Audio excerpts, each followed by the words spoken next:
Can we get those highlights up so we can see the audience that's asking the questions? Okay, that's a little bit better. Look, they're still here. Thank you for your patience. There were a great number of great questions on Twitter and in hard copy, and so we'll get to as many as we can. And I want to follow in the questioning, I think, the same narrative that I followed in the asking, which will begin, I think, with language questions and then move on. Well, let's begin with a Twitter one from Bertie Russell. Some of these Twitter names I can't say in public, actually. Anyway, do you believe that the mind is, in principle, computable, implying that it could be emulated on other substrates in the future? On other substrates, like silicon, I think he's talking about. As far as, look, the mind is organized matter. It's organized in a particular way which we don't understand, but we don't understand much about bee communication. There's no reason, we don't know of any physical reason to believe that the particular components of that organized matter are critical for its operation. It appears to be something about the way it's organized. That's as far as we know, so therefore it could be emulated, presumably, in some other substances. Yeah, I mean, as a physicist, I mean, we are a computing machine of some sort, and it happens to be we happen to use a certain system for storing and reproducing, whether it's genetic or electrical. It's hard to imagine that any other system wouldn't, that if we were able to reproduce all that information, we wouldn't get the same person. But it's one of those cases, as you said before, where you really have to be humble because so little is understood about it. And the major question, what is the puppeteer doing? Yeah. That one we don't even know how to address. In fact, we should talk about that. It's one of the things that we didn't talk about, that this emerging notion that many of our conscious decisions are really not conscious. Maybe you want to elaborate on that. Well, there's there's some experimental evidence by now that when you undertake a voluntary action, like say picking this up, very briefly before you are conscious of making the decision, the parts of your brain that are organizing the action are already active, which means that the decision is made pre-consciously and then reaches consciousness at some point. Most of our decisions never reach consciousness. We're doing all kinds of things all the time and totally unaware of them. And parts of the way we have two brains, remember. There's this one and there's this one, sometimes called the gut brain, the enteric nervous system, which is a real nervous system. It's rich in neurons, it suffers Alzheimer's. It's very similar to this one. And we haven't the slightest consciousness about what it's doing. Unless you get a stomach ache, then you know it's not working properly. But with regard to language, unfortunately, there has been no serious investigation of the question, though it could be investigated. So we're left at the moment with introspection. That's not a good state, but try it. When you introspect about your thinking and language, I think what you find is that the expressions you articulate to yourself, come almost instantaneously, indicating that there was pre-conscious organization of the thought that is sometimes reaching consciousness and often is not. And I suspect that when these topics begin to be investigated, which is not impossible, that's what we're going to discover, that this mystery of what the puppeteer is doing is probably pre-conscious. We will not get access to it through conscious introspection, but only in indirect ways, the way we learn what the enteric nervous system is doing. That's a guess about what will be discovered if these topics are ever investigated seriously. One of the reasons they're not investigated is because of the assumption in modern philosophy, psychology, that consciousness is the hard problem. I don't think that's true. I suspect consciousness is a problem that we know how to address. You know, you can find the mechanisms involved in consciousness. You'll learn a lot about it. Pre-conscious decisioning choices, I suspect, is a much deeper problem. Okay, well, this is interesting. I mean, we're asked to speculate on things about the future, for which we really, as we should emphasize, about a system that we don't understand much of now. But in that spirit, and following up on this idea that maybe that the brain is a material entity and therefore might be reproduced elsewhere, Bishop has asked, do you think that AI, and this is a really interesting question, I think, do you think that AI will have the same snowflake language apparatus or quick evolutionary moments in regards to creativity and language? Namely, assuming AI becomes conscious, would you imagine it would have the same kind of language development? It's a really speculative question, but it's an interesting one, it seems to me. Well, first of all, we should be a little cautious about AI. What exactly is it? There's two variants of AI. One is roughly science and engineering. I mean, it's a rough distinction. There's the kind of AI which is trying to construct devices that are useful, self-driving cars, robots that can clean your house, things like that. That's fine.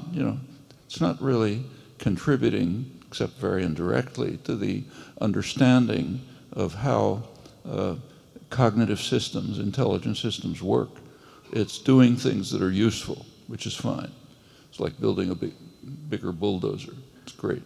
There's another kind of AI, which is pure science, which is trying to discover the nature of what is going on when a nematode decides to turn to the left, or when I decide to pick this up.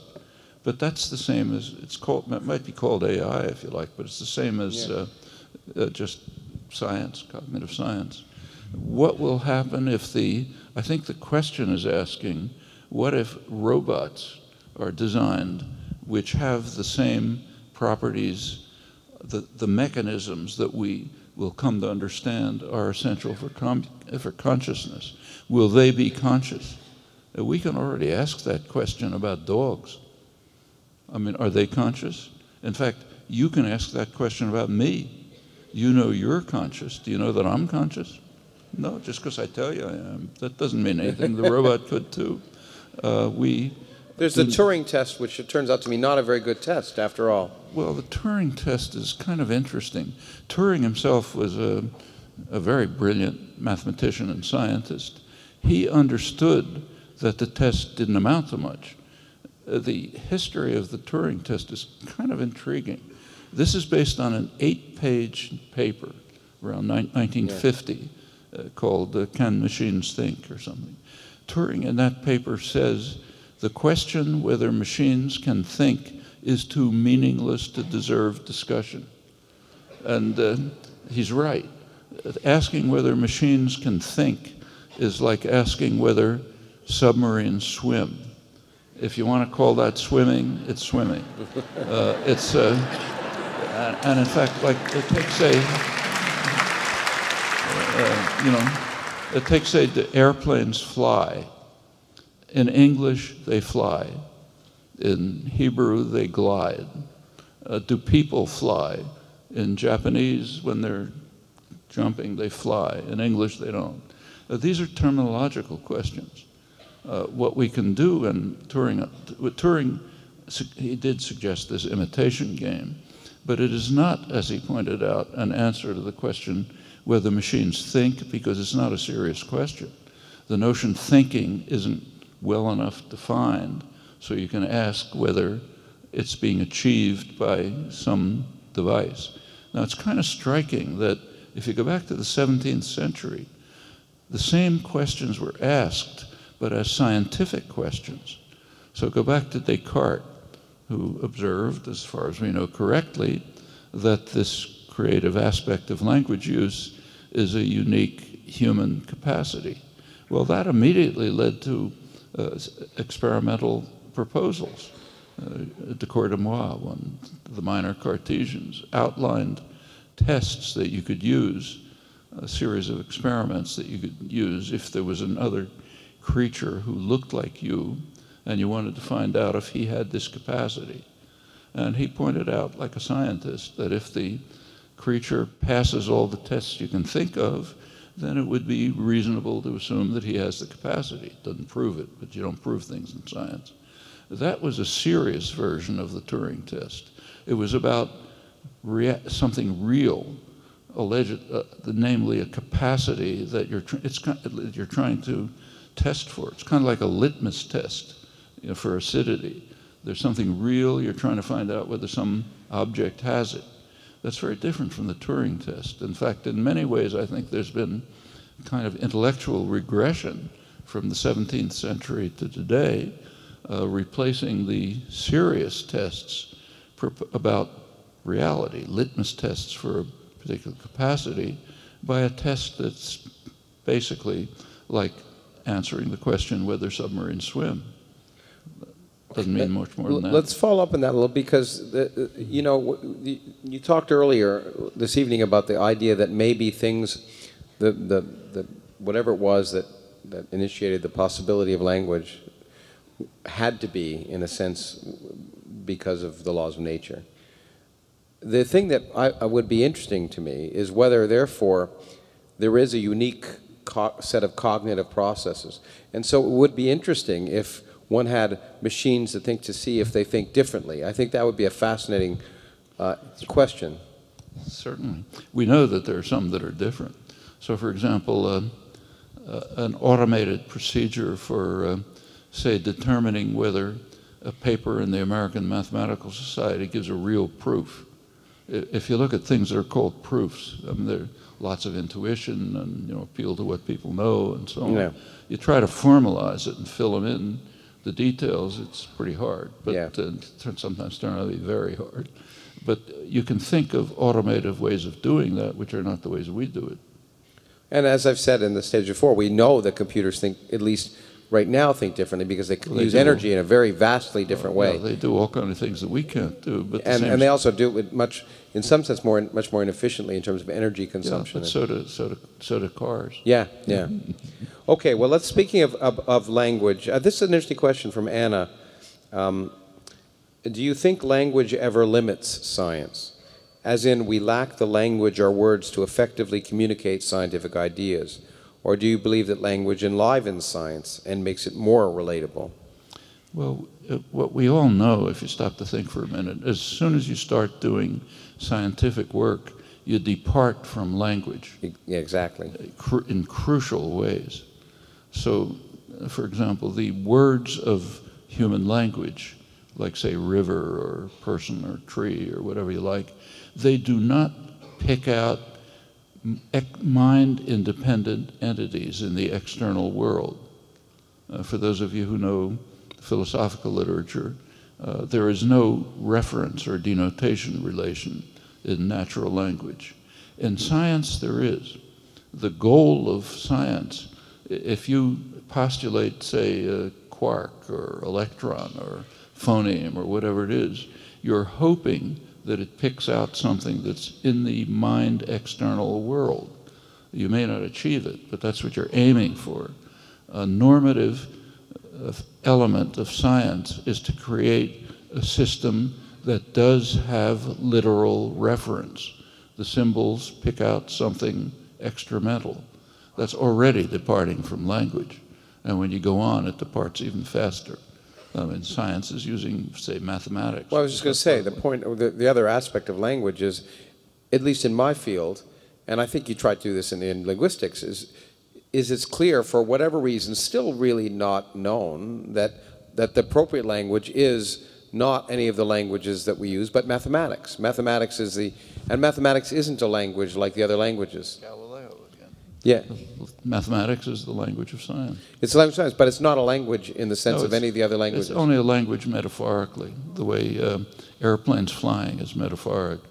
It's a symbolic system, has some of the properties of natural language, differs in other respects, and it's invented, created, to serve a certain purpose. The language isn't created. Human language isn't created. It's there. It's just part of your, if you don't mind, nature.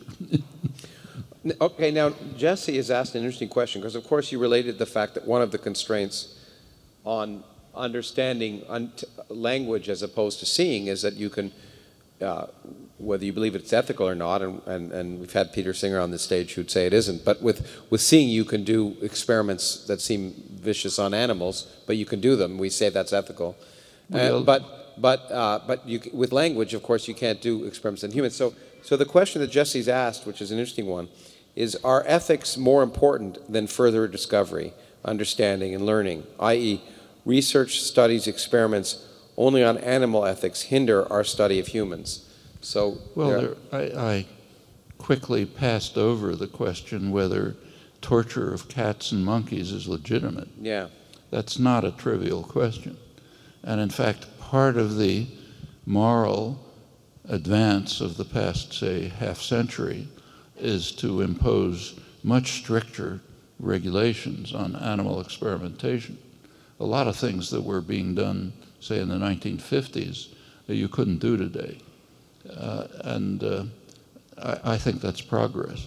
We can ask, is it enough progress? What kind, and in fact, as you know, I mean, recently there have been very stringent constraints on invasive experimentation with chimpanzees. Yeah. And we have to ask, how far does this go? We're kind of expanding our moral horizons over the years, and what is the right direction for them to pursue, to follow? It's not a trivial question. It's related to things like vegetarianism, for example. Is it appropriate for us to murder animals because we want to eat them? You know? Well, in fact, so in some sense, the answer to the question is that not only is ethics, in some sense, more important, well, not only must we use ethical arguments to constrain the way we do science, but we have to consider the possibility, at least, that we may have to constrain it further.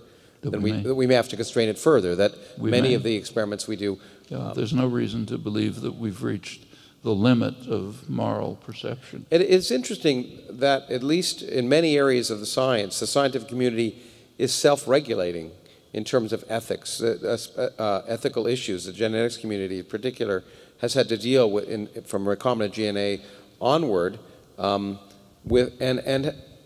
has done a reasonably good job of policing themselves when it comes to those kind of ethical issues. I don't know how generally that expands. Reasonably good, but there are very unfortunate exceptions. Yeah. Take the Tuskegee experiments, for example. Yeah, exactly, which is a great book about. Okay, we're going to sort of start moving from the language domain to the other domains. Well, let's hit a specific one, right? Well, actually, let me do this. I think it's a young person, Ethan. I don't know if it's a young person, but for an individual, when is it appropriate to transition from remaining objective and trying to resist getting caught up in dogma to committing to a perspective and thus being able to commit to a given cause or way of thinking? So the idea, he asks, is when is it appropriate to sort of take up a cause which he views as non-objective? There's no algorithm for that. These are individual choices. It's like asking, how should you raise your children? You know, there's no prescription. You can't look it up in a book. All of these things are part of human decisions, human life. We don't understand much about them, but they're the essence of human life. Every moment of life, we're making choices and decisions like that.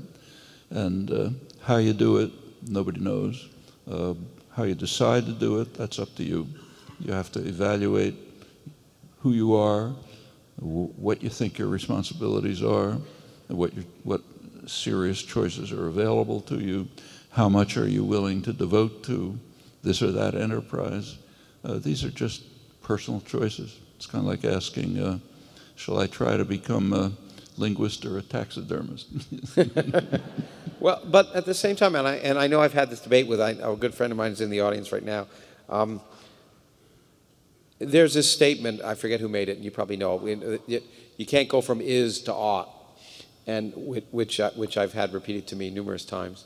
But at the same time, it seems to me that it isn't an all or nothing issue. You don't, by committing to a cause does not mean you've lost objectivity.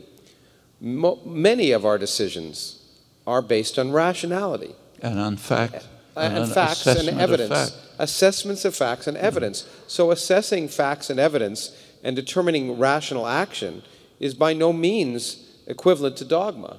And I would argue that most of our ethical and moral decisions that we claim, many of our ethical and moral decisions that we claim might be dogma are really, we hope, based on rationality and evidence. So it isn't an all or nothing situation. I mean, in life you can't concentrate on every next act and consider the consequences, the externalities, and so on. Otherwise, you'd never walk across the room. You have to focus on the things that seem important. And on those, yes, our best assessment of the facts is always relevant. Humility is always relevant, recognizing maybe our best assessment is wrong. And then comes this unanswerable question of how we decide what to do given what we understand about the facts and the likely consequences of what we do. And as I said, there's no algorithm for that. Okay, let's go from a vague question to a specific question, or an immediate question. What, in your opinion, would be the best solution for the Palestinian people in regards to civil and human rights? What can we do to bring that about? Well, actually, that's one of the easier questions in world affairs. There's been an overwhelming international consensus for about 40 years on a short-term settlement for the Israel-Arab conflict. Not forever, nothing's forever, but a way to deal with the immediate problems in a manner which will carry things forward. Now, that's what's called a two-state settlement. Now, that was actually proposed at the United Nations Security Council in January 1976, a long time ago. It was proposed by the three major Arab states, Egypt, Syria, and Jordan. They proposed a two-state settlement on the internationally recognized border, and we know what that is, with guarantees for the rights of each state to exist in peace and security within secure and recognized borders. I'm virtually quoting. That was January 1976. It was vetoed by the United States. When a resolution is vetoed by the United States, it's typically a double veto. First of all, it isn't implemented. Secondly, it's wiped out of history. So you'll have to look pretty hard even to find a record of this, even in scholarly works on the conflict. It's wiped out of history. The same resolution was advanced by the same states in 1980, vetoed by the United States, out of history. Then comes a long record. I won't run through it, but there's veto after veto. There are General Assembly resolutions, which are, 150 to 3, United States, Israel, Marshall Islands, or something like that. That's been the record for ever since the mid-70s. The most recent U.S. veto actually did get some attention because it was so remarkable. In February 2011, the Obama administration vetoed a resolution calling for implementation of official U.S. policy. Official U.S. policy is opposition to expansion of the settlements, which is incidentally a pretty minor issue. It's the settlements that are the problem, not the expansion of them. The settlements are in strict violation of international law. That's been decided by the highest authorities, Security Council, International Court of Justice, practically every country in the world. And the Obama administration actually vetoed a resolution calling for implementation of U.S. opposition to expansion of the settlements. Well, that's what the record's been like. So how do you deal with this problem? It's in our hands. We have the capacity to change U.S. policy. There's not much you can do about the policy of Iran or India or Pakistan, not much. We can do a lot about U.S. policy. That's opportunity again. And it's U.S. policy that is the overwhelming factor in preventing implementation of a settlement. In my view, not a great settlement. I think it leaves many problems unsolved, many problems. But that's true of every diplomatic settlement. Diplomatic settlements are partial. They try to deal with some immediate problems, leaving others to handle later on, okay? So this would be a step forward. It would reduce the cycle of violence. It would open the way to further steps, say various kinds of mutual accommodation, so on and so forth. We could go into it. But it is a step, and it's blocked by U.S. policy. If I have another minute, I could... Yeah, another minute would be good. Well, there are a lot of analogies drawn between Israel and South Africa. Most of them, I think, are extremely dubious. But there's one analogy which I think is correct, and it's almost never discussed. It's this. In 1950, we know from internal documents that in 1958, the nationalist government, the apartheid government of South Africa, recognized that it was beginning to become an international pariah. The foreign minister of South Africa called in the American ambassador to discuss it with him and said, in effect, that we're becoming an international pariah, everyone's voting against us in the United Nations, but we know, you and I know, that there's only one vote in the United Nations, yours. The way he put it is, you're the leaders of the free world, meaning you run the world. So the effect is saying, as long as you support us, we don't care if the world's against us. Now, if you look at what happened in the subsequent years, that's pretty much what happened. The U.S. continued to support the nationalist regime within. It supported South African depredations against Angola, Mozambique, which were brutal and murderous. This went on right through the Reagan years. By the end of the Reagan years, the United States was actually the only country that made any difference that was supporting South Africa. And apartheid stayed, right? A couple of years later, the United States did join the world and abandoned support for the apartheid regime, and it collapsed. Now, that was not the only reason, but it was a reason. Now, there's another reason which doesn't, that much carries over, I think, to the Israel-Palestine question. But there was another factor that doctrine in the United States prevents us from attending to, namely Cuba. Cuba played a huge role in the liberation of Africa. Cuba sent soldiers to drive the South African invaders out of Angola. It compelled South Africa to abandon its illegal hold on Namibia. Made it very clear to the South Africans, Cuban force did, that they were not going to be able to establish the kind of regional support system by violence that they hoped to. This, in fact, the Cuban role in liberation of Africa altogether is enormous. And it's pretty remarkable because Cuba never took credit for it. They wanted credit to be taken by the black Africans themselves. So it's a kind of a hidden history, except that it has been exposed in scholarship. Piero Iglesias has done the main work on this. When Nelson Mandela was finally let out of prison, about his first acts were to praise Cuba and Castro for liberating South Africa. If you go to Pretoria, the capital, there's a monument for the people who died in the struggle against apartheid. Lots of Cuban names. They understand. We're not supposed to talk about it. This is among the things that kind of like didn't happen in our doctrinal system. But it happened in the real world. And in the case of Israel-Palestine, there's no Cuba. So the responsibility for our shifting U.S. policy is even greater. And it can be done. I don't think it's finished by any means. Okay, actually, yeah, I like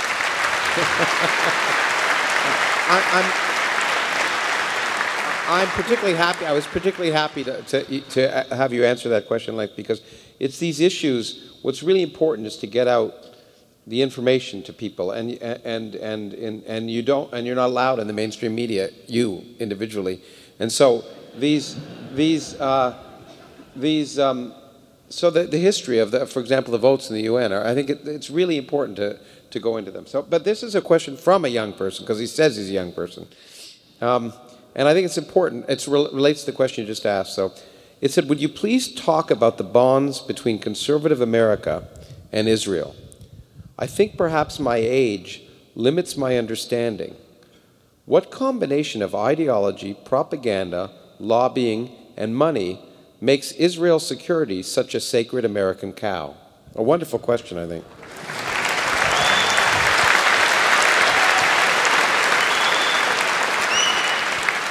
Well, it's a good question, but and these are important factors. I mean, let's start with what's called conservative support from Israel. First, I think some kind of semantic hygiene is useful. There's really no conservatives in the United States. The people who are called conservatives are radical statists, for the most part. That's very different from... there are a few genuine conservatives, which means something like classical liberals, but not many. What are called if you take a look at what's at the Republican Party today, which is the strongest, extreme support for Israeli policies, they have a popular base. A large part of the popular base is Christian evangelicals. They are passionate supporters of Israeli policies, and they're also extreme anti-Semites. If you take a look at they don't say it, but take a look at the doctrines, like the dispensationalist doctrines. Yeah. They're looking forward to a battle in Armageddon, where everybody gets murdered and the saved souls rise to heaven. What happens to the Jews? Well, according to some of these versions, 160,000 of them find Christ in time and they're saved. The rest are condemned to eternal damnation. How can you be more anti-Semitic than that? And in fact, but their support for Israel is because partly, interpretation of the Bible, interpretation of the book of Revelations, and so on and so forth, which leads them to strongly support Israeli crimes, to the extent that, Israel welcomes the support, but it also tries to control them. Like when they try to blow up the Temple Mount and so on, Israel doesn't think that's a good idea, so they block them.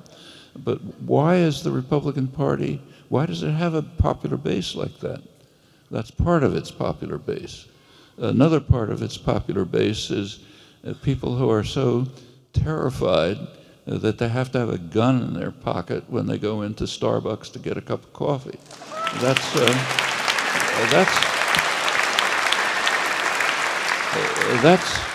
something that goes way back in American history. This has always been a very frightened country, and for pretty understandable reasons. From the very beginning, there were real threats from the people we were suppressing. The Indians could fight back. Black slaves might revolt. After the Haitian Revolution, there's a huge fear. So everybody has to have a gun. We have to protect ourselves. And it goes on and on. Well, that's a large part of the base of the Republican Party. Another part is the nativist element. If you look at the demography of the United States, the white population will soon become a minority. The phrase that's used is, they are taking our country away from us. They being all of those bad people. And that's a big part. You know, it's an element in American society. These sectors have been mobilized by the Republicans roughly in the past 20 years for a very good reason. The Republican Party, since about 1995, has stopped being a parliamentary party. It's off the spectrum. They are so dedicated to service to the extreme wealth and corporate power that they cannot get votes by putting forth their own programs. So they've turned to other forms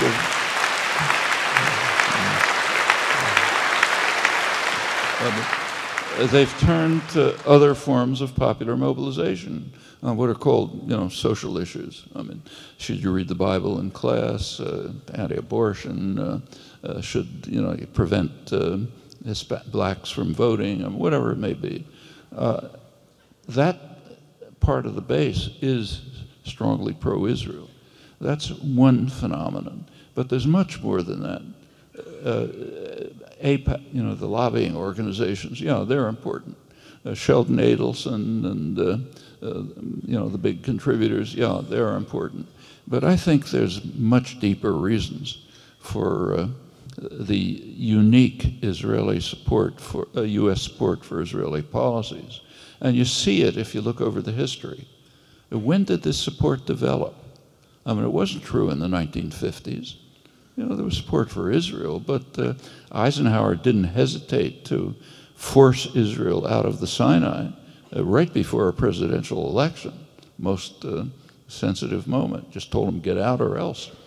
Threatened them, they naturally got out, have to do what the U.S. says. But the big change was in 1967.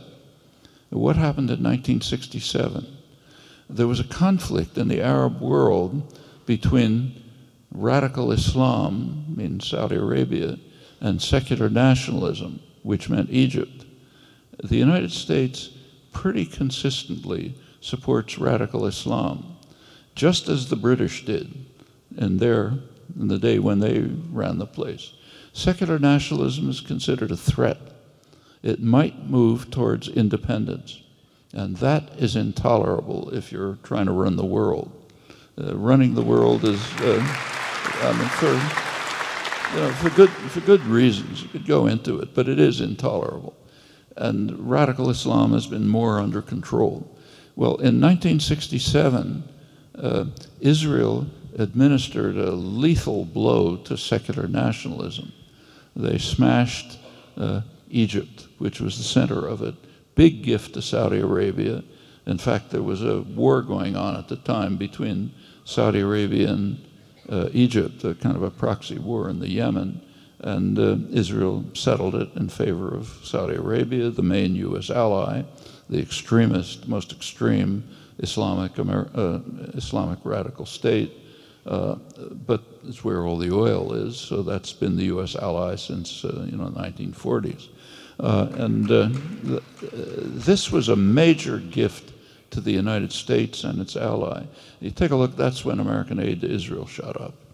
In 1970, you may recall, there was the government of Jordan initiated a military campaign against the Palestinians in Jordan, a real massacre.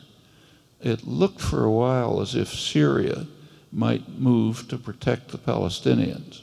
The U.S. didn't want that. The U.S. was completely embroiled at that time in Southeast Asia, couldn't do a thing. It asked Israel to mobilize its forces to compel Syria to withdraw. They did, and the U.S. aid to Israel quadrupled that year. And so it continues. There's a very close strategic alliance. It extends to military and intelligence relations, which are very close. So take, say, drone technology. A lot of it's developed in Rafael Industries near Haifa. The main Israeli economy by now relies very heavily on high-tech military production and export in close relationship to the United States. Very recently, a document was released under the Freedom of Information Act demonstrating U.S. participation, tolerance and participation in Israeli nuclear and other high-tech developments since about the 1960s. It's very close if you look at the details. There's an interesting article by William Greider that just came out about it, describing some of the details.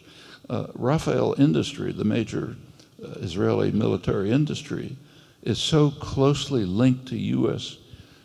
military industry that it has actually transferred its management headquarters to Washington, where the money is.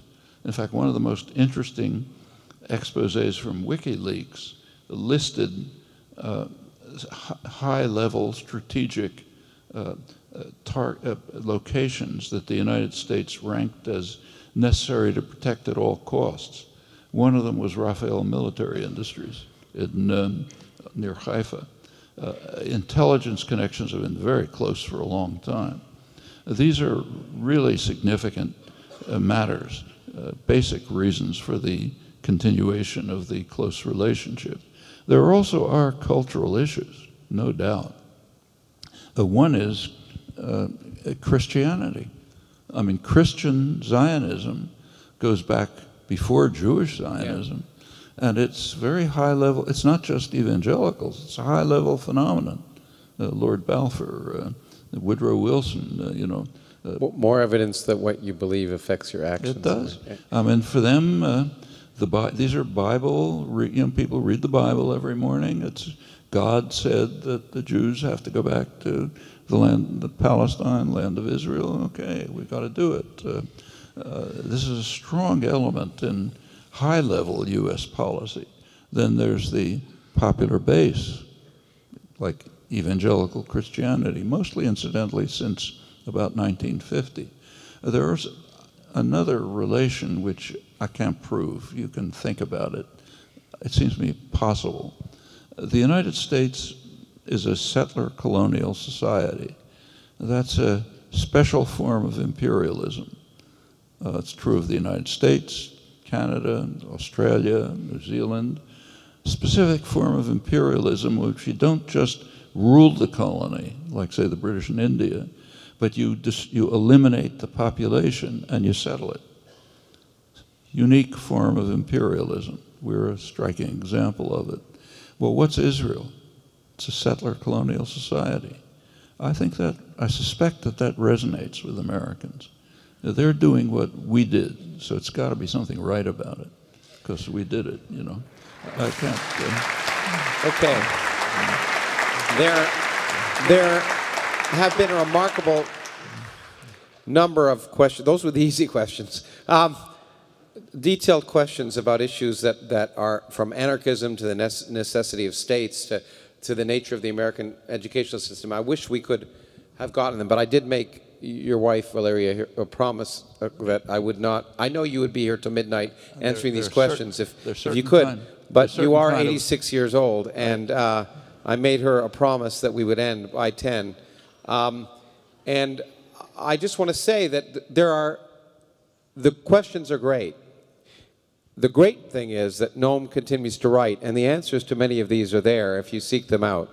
And in an event like this, our intent, and any of the events we run like this, is to interest you in thinking about things, but obviously not answer every question. And I can't think of a more powerful and more amazing opportunity than tonight to think about questions ranging from the human mind to human conduct. And I want to thank all of you, and I want to thank Noam Chomsky for this evening. Thank you very much.